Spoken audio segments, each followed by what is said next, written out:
right. So we are on to episode 3 of The Big Bang Theory. This is called the Fuzzy Boots Corollary.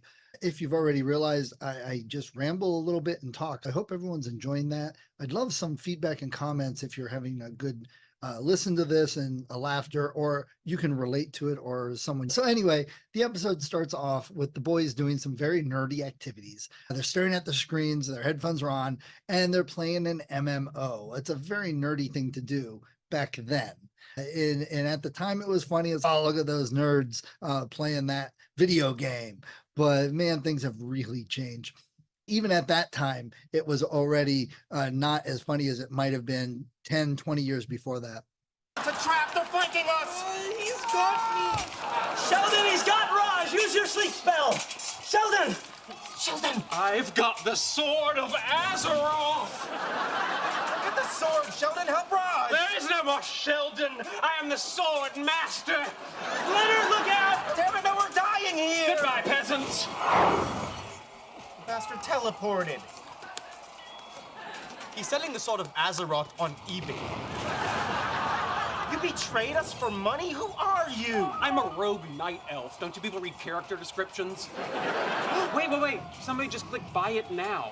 I am the sword master! There are plenty of women that are involved with these types of games now. I know several couples who play the games together. It can look silly from the outside, from someone like a TV viewer watching their antics on the keyboard. Yes, that's the point. They want people to laugh. But I would also argue that if you took a bunch of guys sitting around watching a football game and yelling and screaming and eating chips and everything else, that it could be made to look very funny also. So let's just remember that. I do love all the stickers on their laptops. Especially each one of them have bullet holes, those type of stickers, because they're all so gangsta. I think that's actually a very funny little thing, that they're all so tough. They have bullet hole stickers on. All right. And getting into the episode, as they're doing this, they are trying to win something as a group, and Sheldon leaves them all in the dust. He goes ahead and he gets the item all himself. I don't believe he'd actually do that to get the sword. Maybe, depending, but then what he does is he turns around to sell it on eBay. It makes it funny, but Sheldon wouldn't do that at all because he doesn't really care about the money. Again, this is the 3rd episode. They are still learning a whole lot about the characters. But anyway, so he sells it on eBay, and as he states, he doesn't really need or care for the money, which I said, but I can definitely see Wolowitz buying it from him and getting that. That still seems very like a Wolowitz character. Then Sheldon mentions Second Life. And if you don't know what Second Life is in 2024, yeah, no big surprise. At the time, Second Life was, our digital Second Life. That's funny because it was a very nerd thing. Here's the group going to go swimming in the video game, essentially. All right. If you look at Howard's belt buckle, he's wearing a Superman belt buckle this time. Leonard's wearing a Table of Elements t-shirt, and Sheldon has on a Riddler from Batman shirt. And it's a really cool shirt. I like that one. And then they hear Penny come in, and Leonard goes running out. He grabs her mail so he can deliver it to her and say the mail person delivered it in the wrong box again. Okay. So this is humorous because to someone like Leonard, shy, nerdy, just going up to say hi to Penny or whatever is a difficult thing. It's not even a thing he'd think of. It's much easier to steal her mail and wait for her to come home and give it to her and lie to her about it. When you really think about it, what really, that makes sense. But I understand what Leonard does a lot better than just, well, walk out and talk to her. What do you mean walk out and talk to her? You can't do that. That's crazy. Then he meets the guy she has over, and that really throws him for a loop. He's pretty much flabbergasted from that. Oh my God, she's dating somebody else. Okay, so then Sheldon doing some wordplay. He says, Penny, for your thoughts. Puns and wordplay are very popular among the neurodivergent in many different ways. It's just a thing, puns especially, I think.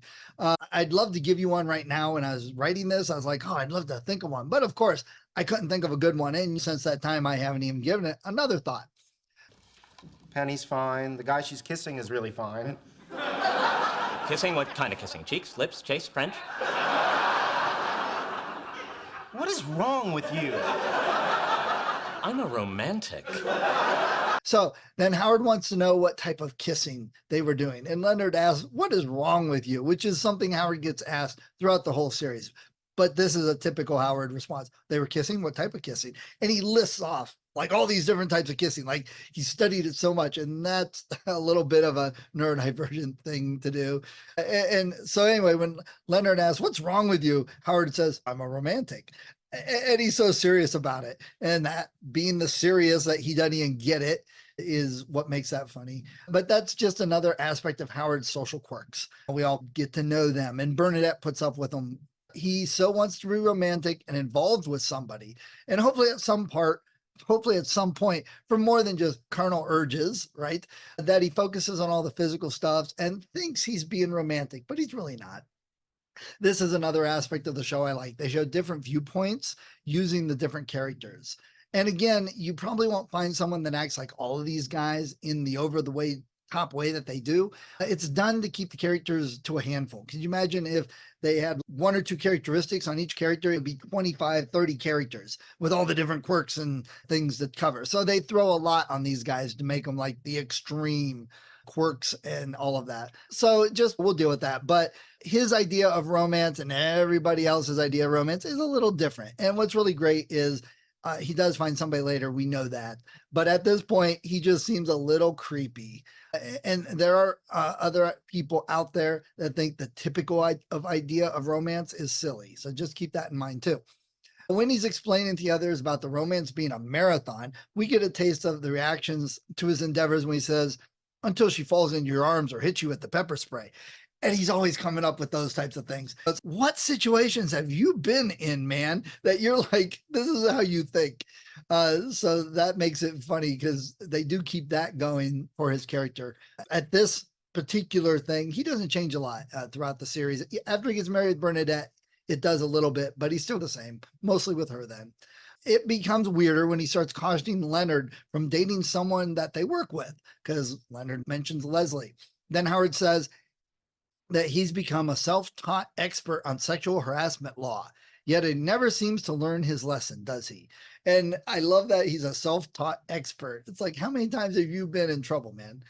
All right, so besides being pervy, the point I see here is that sometimes the neurodivergent brain may act in ways that aren't acceptable to societal norms, but they may not recognize it or know what to do different. It just makes sense to them, so that's what they want to do.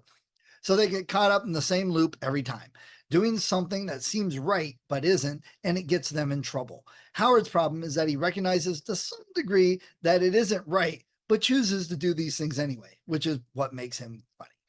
How do we know he has learned something? Because Leonard sarcastically says he's not going to walk into the lab and ask Leslie to strip for him and dance, to which Howard replies, oh, then you're probably okay.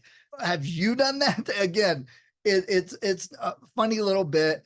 I hope it doesn't offend anybody or get anybody upset. It's just meant to be funny. And it's just hinting at things Howard's done. We're not getting explicit here. So then we finally meet Leslie, third episode, played by Sarah Gilbert, sister to Melissa Gilbert from Little House on the Prairie. But more important, she's a Roseanne alum, of which Johnny Galecki is also one. They were dating in Roseanne, if you remember that show, and they aren't the last. So we'll talk about that some other time. Leslie is very much like her character on Roseanne, a bit abrasive in a funny way. She makes fun of life, and sometimes that life is Sheldon. Her and Sheldon clash heads quite a bit. You may be asking yourself, would real scientists with access to all that massive and expensive equipment really use it to see how long it would take to heat up a cup of noodle soup? I'm betting they probably would. They have a microwave. Why are they doing it this way? The things that fascinate nerds is boundless, and something like this has probably happened way too often. If you are in a lab situation, let me know if you've ever actually heated up a cup of noodle soups before or after you saw the episode. Just let me know. I'd be interested. A biosocial exploration with a neurochemical overlay. Wait, are you asking me out? I was going to characterize it as the modification of our colleague/friendship paradigm with the addition of a date-like component, but we don't need to quibble over terminology. What sort of experiment would you propose? There is a generally accepted pattern in this area. I would pick you up, take you to a restaurant, then we would see a movie, probably a romantic comedy featuring the talents of Hugh Grant or Sandra Bullock. Interesting. And would you agree that the primary way we would evaluate either the success or failure of the date would be based on the biochemical reaction during the goodnight kiss? Heart rate, pheromones, etc., yes. Well, why don't we just stipulate that the date goes well and move to the key variable? All right. And I like that he proposes it instead of a date as an experiment of a biosocial exploration with a neurochemical overlay. It's what? But the better part is she just gets it and immediately responds with understanding that he is asking her out. Using big words, they don't do that quite as much later, but it's very funny to hear it because, yeah, he's asking the same thing essentially. And you may be thinking that using big words is just to be funny in the show. And no, it's not. I know I've been told at times, can you speak normal? Can you put it in English? Can you talk to us regular people? But using proper words are more like a shortcut. When you use precise wording, it explains what you want to do and it's quicker and makes sense to both of them. So if that's how they talk, great, more power to them. So this is a nerdy reference all on its own. If I told you I MacGyvered something, would you know what I meant by that? If you remember the show from back in the 80s, you probably do know what I mean when I said I MacGyvered something. So if you are too young for that and you didn't have really great parents, go look the show up and you'll get it.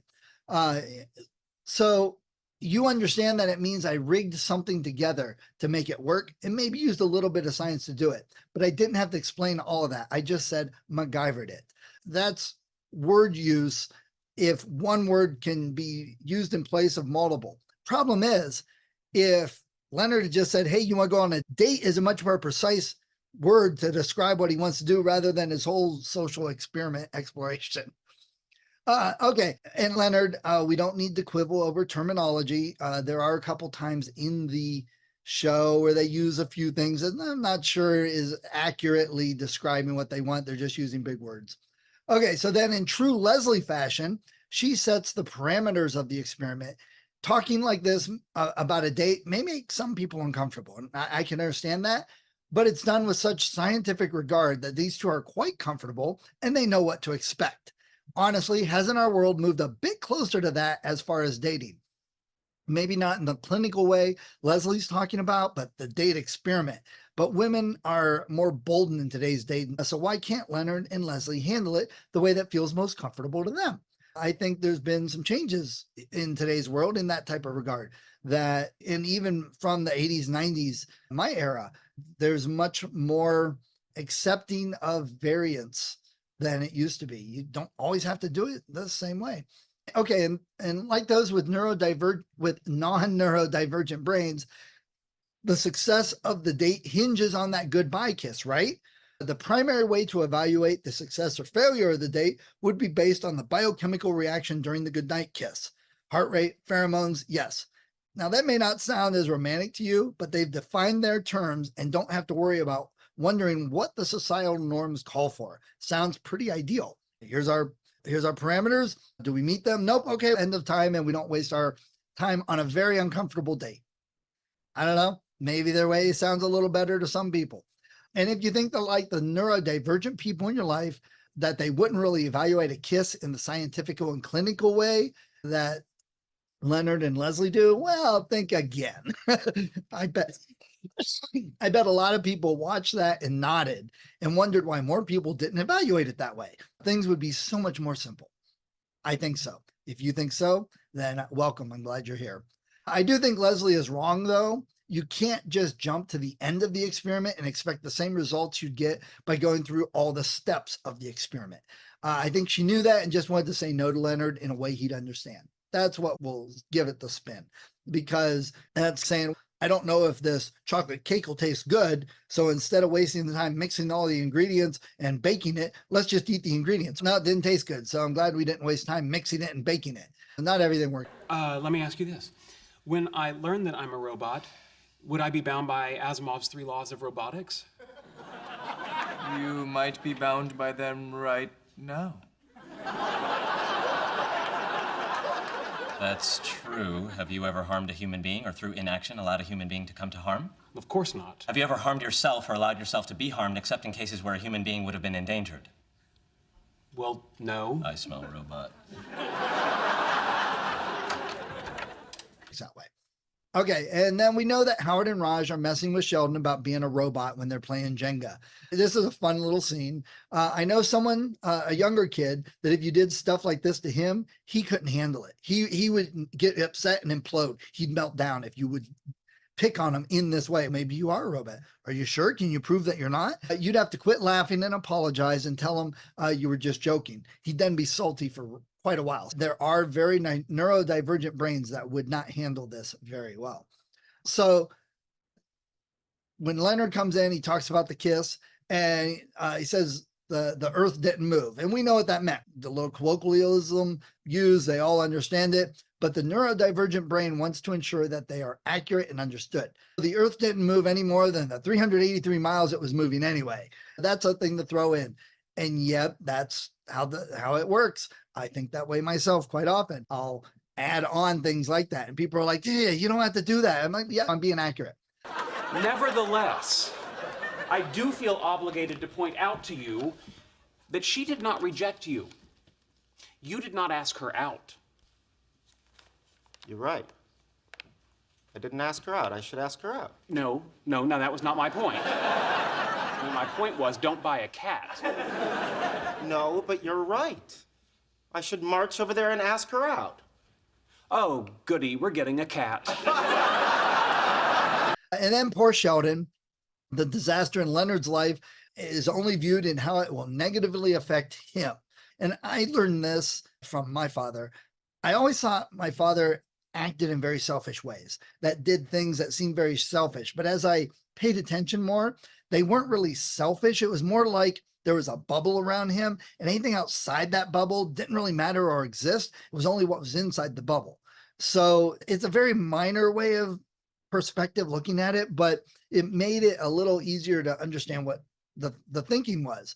And that's what Sheldon does here. It's not that Leonard's upset, his best friend, his roommate, and that there's a problem, he was hurt. It's like, how is this going to affect me? And again, it's not really selfishness. So he honestly can't empathize and understand what Leonard is going through. He can only see his problems bouncing around in his bubble. So it won't do any good to get mad at him and chastise him. That won't make him see it different, because that's not how the brain is wired. If you know anybody with a neurodivergent brain, you've probably encountered this, that they could say or do something and you want to yell at them, you want to strike out, tell them how selfish that is, how wrong that is. But you may have done that in the past. It didn't do anything but confuse them, hurt them, cause problems. You know that they're not really being selfish. That's how their brain's wired.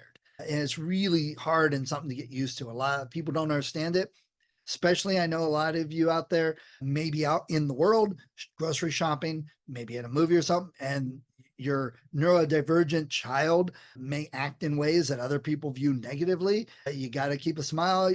I know somebody that they used to say, he's got autism. What's your problem? Maybe a little antagonistic. Sometimes you got to let that steam out. People need to be understanding rather than just you being accepting.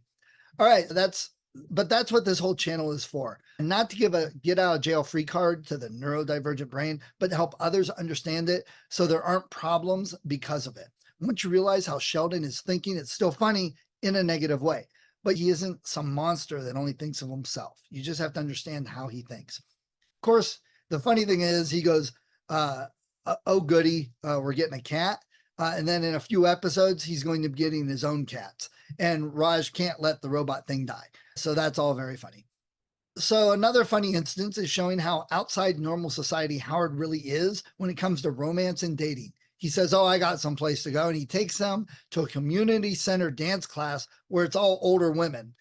Now, let me just say, I don't have a problem with this. We find it funny because here's these 20, 30-year-old guys. They're going to this senior center or whatever, where all these 50-year-old women are, and they're dancing for partners.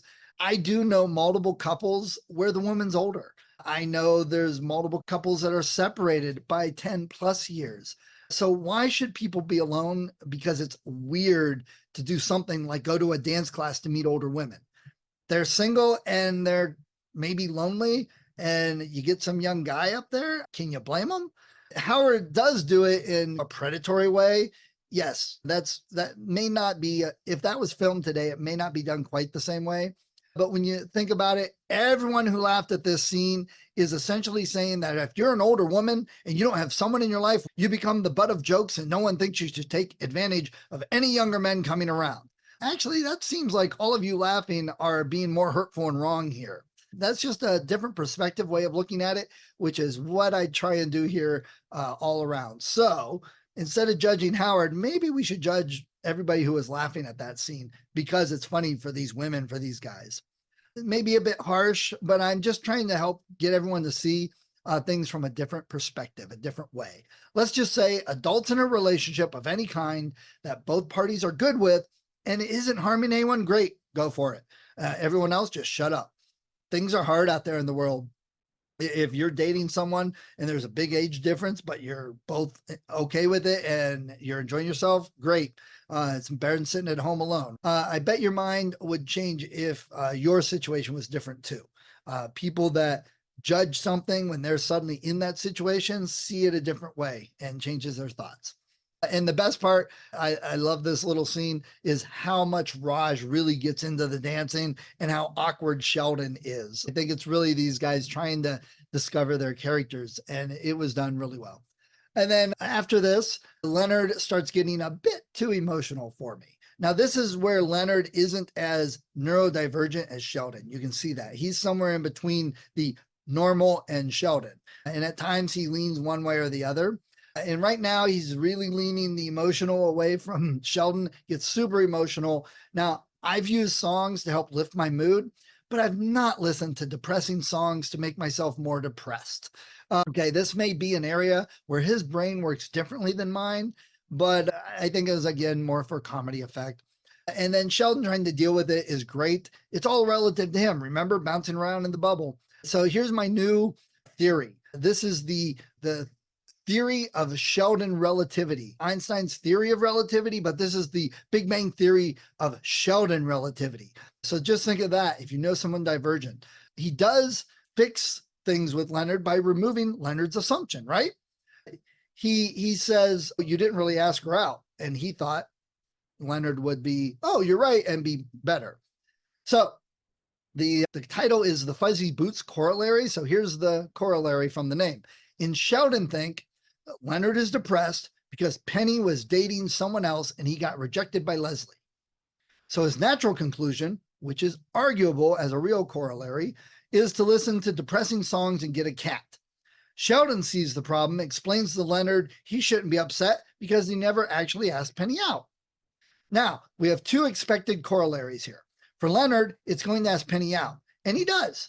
While Sheldon thought the natural conclusion would be Leonard gives up, but because the conclusion is Leonard going to ask Penny out, the new conclusion is, oh goody, we're getting a cat.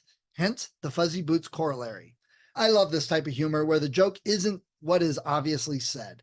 And it takes a minute maybe to get that he's saying, oh goody, we're getting a cat, and why he's saying that. And this type of answer is something we come to expect from Sheldon, a little sarcastic maybe.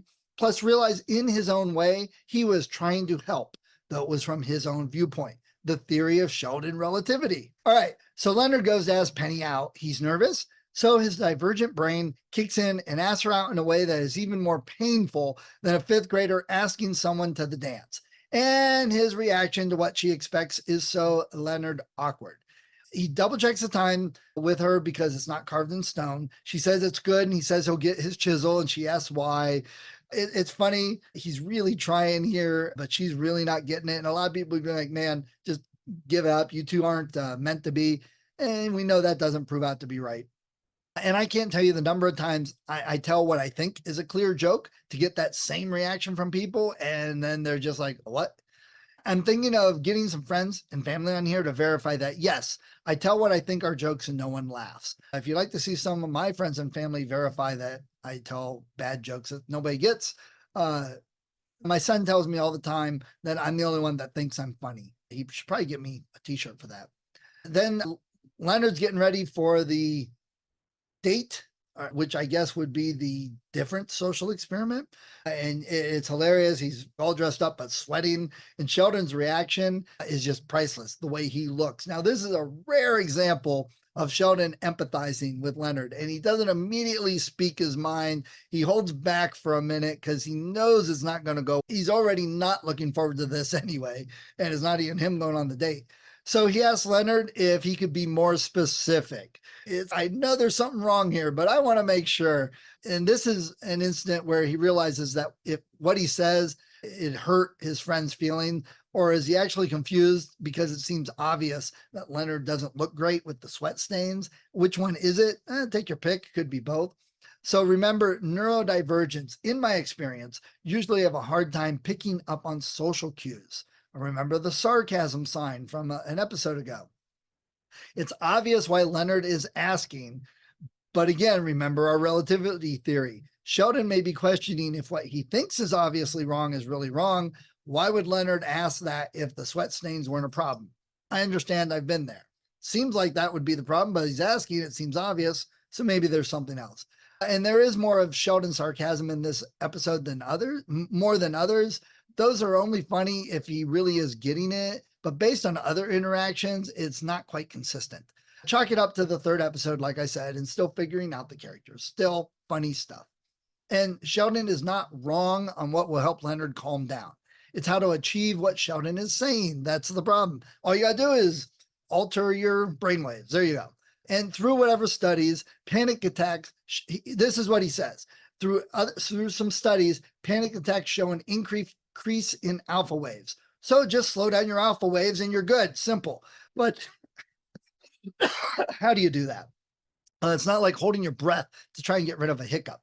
At this current stage of our evolution, we can't naturally slow our alpha waves down. I'm not even aware of what my alpha waves are.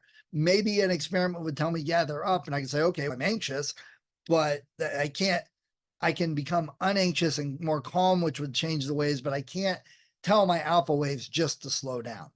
Sheldon's not wrong once again, though. Hey, do you want to see something cool? I can make this olive go into this glass without touching it. How? Physics.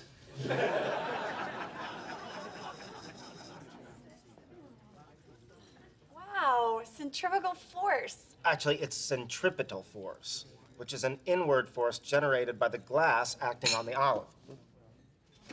Excuse me.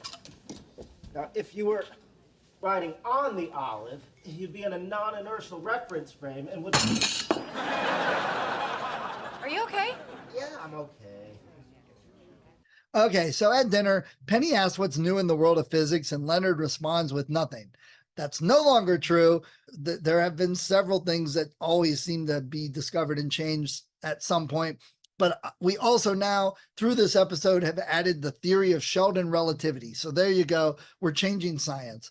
I'm sure there will be many experiments to validate this theory. Some of you watching may be able to say, yes, I can relate and help prove the hypothesis. I'm sure some of you watching may have your own version of that. Let me know. That'd be great. All right. So dates are inherently awkward for neurodivergent brains. And I know why. Because when you say you're going on a date, everyone naturally assumes it's like what Leonard and Penny do. Go out to a restaurant because normal. And that's why it's awkward. If you struggle with dating, redefine your thinking of a date. This is my advice. Here you go. Lovelorn advice from me. Do something where you're more comfortable. I had a date where we visited several used bookstores. That made sense. We both liked books. Turned out pretty well. Actually, then when we got something to eat, it wasn't so awkward and the eating didn't feel like a date. Don't let someone else tell you what normal is for a date. And if the person you're with thinks it's weird and not normal, hey, that solves the problem because you wouldn't have gotten along with them anyway. I know younger people go on dates by sitting down to play Mario Kart. And I know there's probably some older people listening to this going, that's so weird. That's not a date, blah, blah, blah. Hey, dating has changed. I applaud everyone who is comfortable with finding somebody that will go on a date to do what you both enjoy. And without realizing it, Penny is totally frying Leonard's brain with her rebound sex talk. He tries to cover, which makes it funny from the outside observer. His answer is to show her a little physics trick. Now, the talk, she's very comfortable because she doesn't view Leonard as a serious date, which is a little rude, I think, on her part. But when she starts saying these things, his brain is just fried right there. So he brings up the physics trick to show her. This is what he feels comfortable with. And the best thing he could have done, because her reaction is, wow, that's great. She really is enjoying it and impressed. And she does think it's cool. So there's some hope for these guys. And that gives her points in my books because she didn't just look at him like he's a weirdo that suddenly grew two heads. I know some of you out there maybe I'll say, yeah, I've been in that situation. I thought showing somebody something cool and they thought I grew two heads. So you're probably nodding, right? You understand, you get it. Then he bangs his head on the table, which actually may have worked in his favor because she continues to talk to him later. Now, if you go on a date and you bang your head and have to go to the emergency room and she continues to talk to you instead of just texting her normal friends and telling them how horrible of a date it is, and then want nothing more than to call them and go on and on about the date from hell, you know what? She stuck with him, so maybe that's a good one. So there's another hint. And Leonard, Leonard reacts how I would expect him to react. The guys ask him, how did the date go? And he goes, awesome. Best date he's probably ever been on. So there you go. Season 1, episode 3 of the Fuzzy Boots Corollary. If you haven't seen it in a while, go check it out. It's available, I know, on HBO, and I believe Prime. I'll have to look. I'm sorry if it's wrong. I have all the DVDs. How old school am I? So anyway, next time it'll be episode 4, and I apologize. I didn't look up the name before this started. We'll come back next time for episode 4.